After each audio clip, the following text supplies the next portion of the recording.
Overall, Laurence, when you go through the video of that first half of offense on Saturday, it's really, really refreshing. It's really, really different than what we've watched here for a long time. And there's so much promise in it that you say, boy, this has got to be something that this coaching staff figures out how to use going forward, because it was certainly well-timed to get that surge of production when they did. Well, that's part of the conversation that we've been having. And we've been trying to figure out how excited to get about it. I understand it's preseason. Browns didn't have their best players on the field. They weren't game planning. But it was beyond competent for me. and competent has been the bar that we've set on this show. I liked what I saw. So what are the things that you think are stuff that they can actually take into the regular season from what they were able to do on Saturday night? So I'll start here. When you're subject to Bears offense on game day, as I have been for the last 9 seasons, and there's a lot of times where you watch a level of incompetence, right? And then you go home and you turn on the Sunday night game, and typically it's 2 really good teams playing, and then you watch this and you go, what is this? This is so foreign to me to watch this brand of competence and productivity and simplicity and just being able to do basic things well to a level that keeps the opposing defense off guard. That's what Saturday's performance was that the Bears put out there. It's not an exaggeration to say that offensive performance was brilliant, because it was. We could not have asked for much more, right? From Justin Fields, from Luke Getsy, from their supporting casts on Saturday night. Now it's up to us, as you put it, to interpret this properly, right? To find logical, informed conclusions that aren't inebriated, right? Like that we don't That's get, no fun. get so.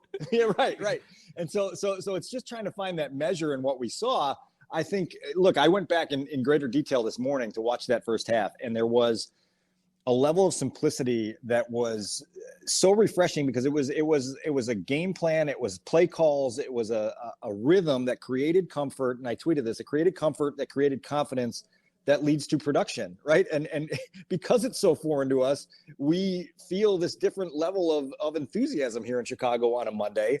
I think there's a lot of things from within that game plan and that approach that can carry forward. Now, as you mentioned, putting it in the proper context, the challenge is going to be much steeper every single game they play going forward than it was Saturday evening. But boy, I mean, Matt Eberflus said it well after the game. We can't judge that performance against a defense that we didn't see them play against. We can only judge it against the dynamics that they were put in, and they aced that test on Saturday. Hopefully that means a little something going into the regular season. I'm thinking, too, when I saw the I formation and the offset I, about how Shanahan-y this offense is, that in this first game now, there's no secrets. It was one thing to see it against Cleveland's running the same stuff, and we know that the Stefanski stuff is essentially similar formations, similar actions.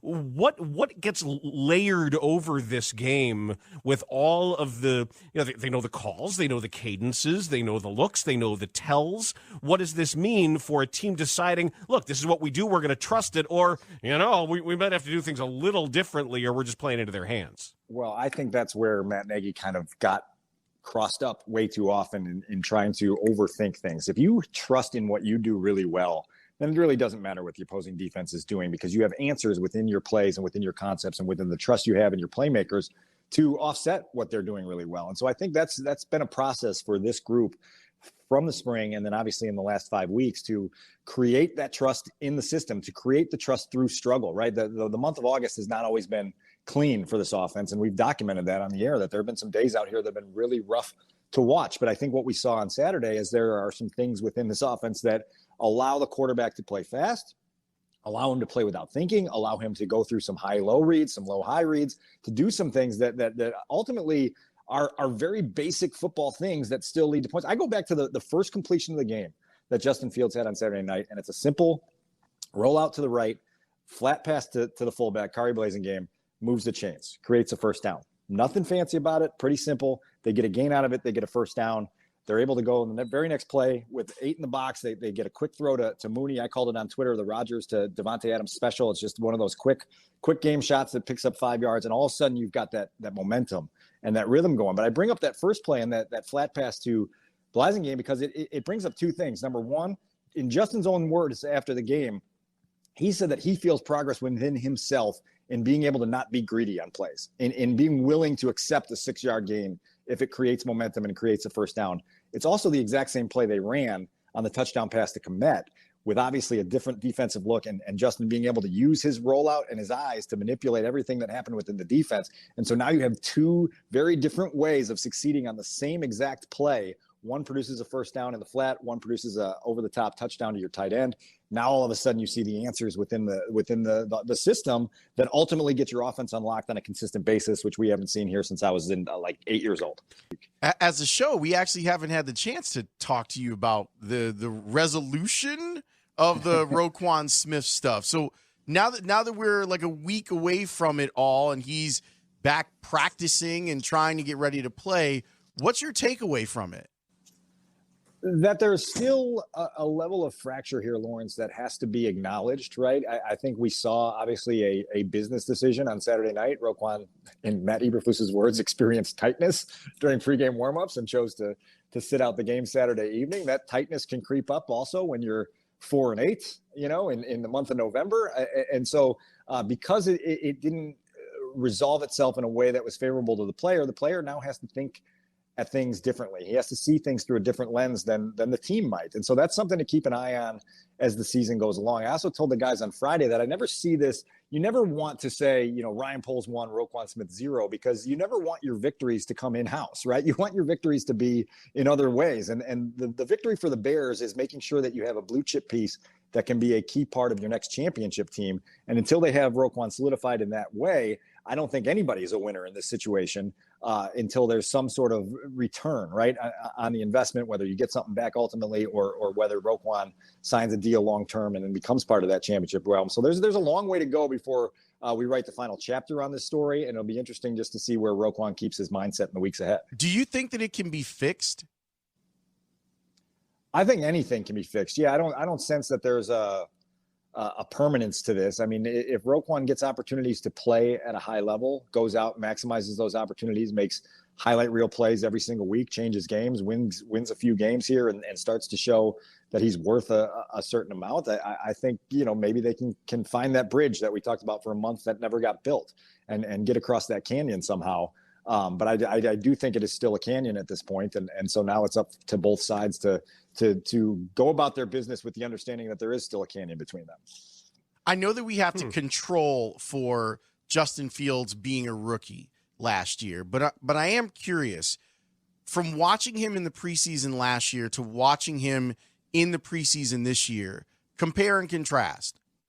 Well, a couple of things. First of all, did you watch his post-game news conference on Saturday night? I did. I don't know that I've ever seen Justin that upbeat and that excited and that jovial of a spirit.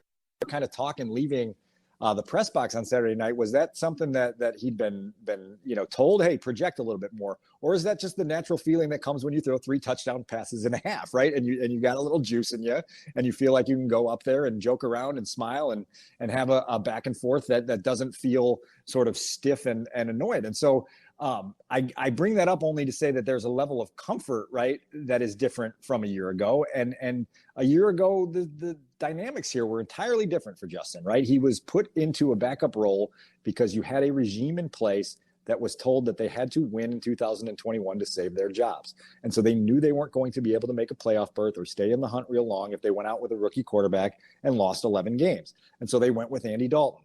Was it a miscalculation overall for the organizational health? Absolutely. But that miscalculation was made when they decided to keep Ryan Pace and Matt Nagy around for another year. It also changed the trajectory of Justin's development. And now here in year 2, you see the comfort and the ownership starting to come on a daily basis in a way that is infectious, right? And ultimately your quarterback has to be that hub of energy. He has to be that infectious leader. And to see Justin kind of in that mindset, and again, very well-timed performance on Saturday to make that be your closing arguments from the preseason, because now everybody here can take a little bit of a sigh of relief and relax a little bit. And then there's hope that it can carry over. But certainly I think that ownership and that comfort, Laurence, has been evident. This has been a fun preseason so far. And I mean, I know it's it may be peaking. The Bears 2022 may be peaking. Like there's that possibility, right? And again, like thankfully that closing argument was what it was on Saturday, because now it just at least walls off the pessimism and the anxiety for at least 2 more weeks. Dan, as always, man, we love talking football with you. So glad that you're on the team, and we can't wait for regular season Dan Wiederer reports.